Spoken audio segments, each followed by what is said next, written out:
नमस्ते, मैं बीपी सिन्हा और आप सब देखना शुरू कर चुके हैं बीपी सिन्हा की चौपाल। मित्रों, एक बार एक विदेशी पत्रकार ने भारतीय राजनयिक से एक सवाल पूछा कि भैया आपके यहाँ एक केजरीवाल है, वो क्या चीज़ है? अब राजनयिक भारतीय राजनयिक को ये समझ में नहीं आ रहा था कि कैसे डिस्क्राइब करें, कैसे एक्सप्लेन करें केजरीवाल के विषय में। तो उन्होंने एक एग्ज़ाम्पल से समझाया। उन्होंने उस विदेशी पत्रकार से कहा कि मान लो कि एक प्रयोगशाला है, लैबोरेटरी है, उसका साइंटिस्ट पागल हो गया और उसने सारे केमिकल को एक टेस्ट ट्यूब में डालकर मिला दिया और उस केमिकल रिएक्शन से जो प्रोडक्ट निकला, आप समझ लो कि वही केजरीवाल है, जो किसी के समझ में आने वाले नहीं है। और केजरीवाल ने जब केजरीवाल जी आ रहे थे राजनीति में, उन्होंने पहला कदम रखा, तो यही कह रहे थे, छाती ठोक-ठोक कर, सीना ठोक-ठोक कर कह रहे थे कि हम भारत की राजनीति को बदलने आए हैं और बदल कर दिखाएँगे।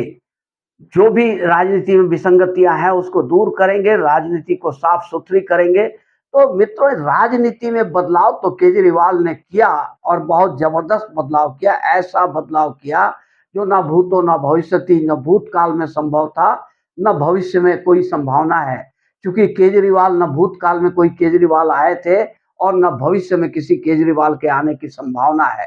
साथियों, केजरीवाल जी ने जितने भारत की संस्थाएँ थी, संवैधानिक संस्थाएँ थी या संवैधानिक पद थे, सबका मान-मर्दन किया, सबकी प्रतिष्ठा धूल-धूसरित कर दी। एक अकेला केजरीवाल, एक अकेला इंसान जिसने पूरे भारत के सिस्टम को हैक कर लिया, पूरे भारत के सिस्टम को हिला कर रख दिया है। लोगों को समझ में नहीं आ रहा है क्या करें, क्या नहीं करें। जितने संवैधानिक पद थे, चाहे वो प्रधानमंत्री का हो या गृह मंत्री का हो, ये अपशब्द और गालियाँ दे करके उसकी प्रतिष्ठा, उसकी गरिमा को हमेशा गिराते रहे। गिरा करके एक रिकॉर्ड बनाया, ऐसा रिकॉर्ड आज तक किसी ने नहीं बनाया था। सीबीआई, ईडी और पुलिस प्रशासन सबका इन्होंने धज्जी उड़ा दी। जितनी भी ये सब संवैधानिक संस्थाएँ थी, इन सब संवैधानिक संस्थाओं के का मान-मर्दन केजरीवाल के हाथों ही हो गया। ये भी रिकॉर्ड बनाया, जितना मान-मर्दन इन संवैधानिक संस्थाओं का केजरीवाल के द्वारा हुआ, उतना आज तक कभी नहीं हुआ था और ना कभी भविष्य में होने की संभावना ही है। साथियों, अब कोर्ट है, बाकी ईडी, सीबीआई, पुलिस प्रशासन, इन सब का तो इन सब के साथ इन्होंने जो किया सो किया ही। कोर्ट का भी ऐसा, कोर्ट की प्रतिष्ठा को ऐसा धूसरित कर दिया जो भविष्य भूतकाल में कभी इस तरह से हुआ नहीं था। कोर्ट का मान-मर्दन, कोर्ट की प्रतिष्ठा का इतना हनन भूतकाल में कभी नहीं हुआ था और भविष्य में भी होने की संभावना नहीं है। एक अकेला केजरीवाल ने ये रिकॉर्ड स्थापित कर दिया कि कोर्ट की प्रतिष्ठा को भी धूल-धूसरित करके रख दिया। इससे पहले इन्होंने कोर्ट, पता नहीं कोर्ट को क्या दिखता है, क्या नहीं दिखता है इनके अंदर में, वो समझ में नहीं आता है। कोर्ट लगता है कि कोर्ट का कहना है कि भई हमारी तो आँखें बंद रहती है, हम सबूत और गवाह देखते हैं, सामने कौन खड़ा है इसे नहीं देखते हैं। पर अब लगता है कि सबूत और गवाह के अलावे भी कोई चीज़ है, कोई फैक्टर है जो कोर्ट को प्रभावित कर रही है और बेल का ये खेल निर्बाध गति से चल रहा है, जिसके लिए जब पहली बार 20 दिन के लिए इन्हें जमानत दी गई, अंतरिम जमानत दी गई या पैरोल पर छोड़ा गया था कि चुनाव प्रचार करने के लिए इन्हें छूट दी जा रही है। ये ऐसा ऐसा एग्जाम्पल, ऐसा नज़ीर कोर्ट ने कभी भूतकाल में न सेट किया था, न भविष्य काल में कोई संभावना है कि किसी को चुनाव प्रचार करने के लिए छूट दे दिया जाए।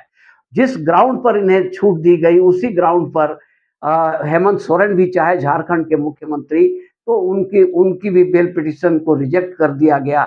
मनीष सिसोदिया का रिजेक्ट किया गया, सत्येंद्र जैन का रिजेक्ट कर गया, तमाम नेताओं का बेल पिटीशन रिजेक्ट हुआ, लेकिन एकमात्र केजरीवाल ही ऐसी शख्सियत रहे जिनको 20 दिन के लिए छूट दे दी गई।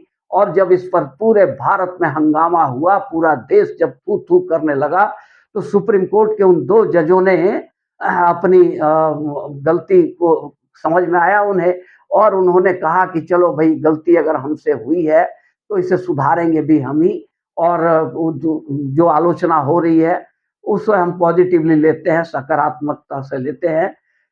इस तरह से सुप्रीम कोर्ट ने अपनी गलती मानी तो गलती सिर्फ केजरीवाल के संबंध में क्यों हो रही है और बार-बार क्यों हो रही है?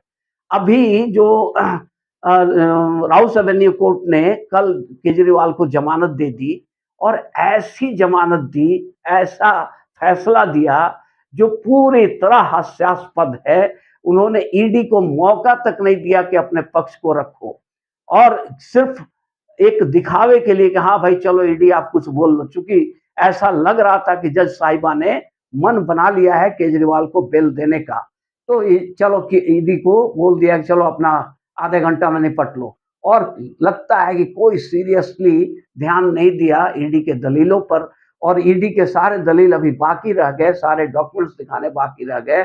कोर्ट ने कह दिया एनफ इज एनफ, अब कुछ नहीं हो सकता है, केजरीवाल को हमने जमानत दे दिया है और 1 लाख के मुचलके पर केजरीवाल को जमानत दे दी गई कोर्ट के द्वारा। अब इस फैसले का जोरदार विरोध पूरे देश में हो रहा है, पूरा देश शक की निगाहों से कोर्ट की तरफ देख रहा है और कोर्ट की प्रतिष्ठा इस एक फैसले ने पूरी तरह डुबा दिया है, पूरी तरह धूल धूसरित कर दिया है। तो कोर्ट की जो प्रतिष्ठा गई है वो भी केजरीवाल की वजह से ही गई है। केजरीवाल ही इसमें मुख्य भूमिका निभाया है, केजरीवाल जी ने कोर्ट की प्रतिष्ठा को धूमिल करने में। अब जब जैसे ही बेल का खबर हुआ कि केजरीवाल को हम बेल दे रहे हैं, पूरा आम आदमी पार्टी में जश्न का माहौल पैदा हो गया, पटाखे छूटने लगे, पार्टियां होने लगी, पार्टियों में हर चीज का दौर शुरू हो गया। तो इतनी खुशियां मनाई जाने लगी आम आदमी पार्टी में कि बेल मिल गया, बेल मिल गया। और जैसे ही आज सुबह ईडी ने हाई कोर्ट में अपील दायर किया, हाई कोर्ट का रुख अख्तियार कर लिया और हाई कोर्ट ने अपने तत्काल प्रभाव से केजरीवाल के जमानत पर रोक लगा दी और ये कहते हुए कि जब तक ये इस केस की हियरिंग नहीं कंप्लीट हो जाती है तब तक कोई जमानत नहीं दी जाएगी। एक बार फिर से केजरीवाल जेल के पीछे पहुंच गए। जो कल खुशियां मनाई जा रही थी वो आज मातम में बदल गया। कल तक जो आम आदमी पार्टी के नेता जो लफाजी कर रहे थे, जो खुशियां मना रहे थे, लोकतंत्र की जीत हो गई, कि भाजपा की हार हो गई, मोदी की हार हो गई, आज वही कहने लगे कि अरे ये तो ईडी की गुंडागर्दी है, मोदी की गुंडागर्दी है, बीजेपी की गुंडागर्दी है, अभी तो फैसला आया ही नहीं और ईडी ने हाई कोर्ट का रुख कर लिया। फैसला तो आने देते, बिना फैसला है हाई कोर्ट का रुख क्यों कर लिया? अब इनको कौन समझाए कि आप रात भर जो खुशियां मनाते रहे, पटाखे छोड़ते रहे और ये कहते रहे कि लोकतंत्र की जीत हो गई, मोदी की हार हो गई, वो किस बिना पे आप कह रहे थे? आप भी तो यही कह रहे थे कि फैसला आ गया, तो उसी फैसले के ग्राउंड पर ईडी भी चली गई। अब साथियों, केजरीवाल जी ने जो करना था सो कर ही दिया, जो एग्जाम्पल सेट करना था, जो भारतीय राजनीति में बदलाव लाना था वो ले आए। अब आप और हम कितने सहमत हैं इससे कि नेगेटिव लाए या पॉजिटिव लाए, ये सोचना हम लोगों का काम है। साथियों, अगर ये वीडियो अच्छी लगे तो एक लाइक और चैनल को सब्सक्राइब जरूर कर दें। धन्यवाद।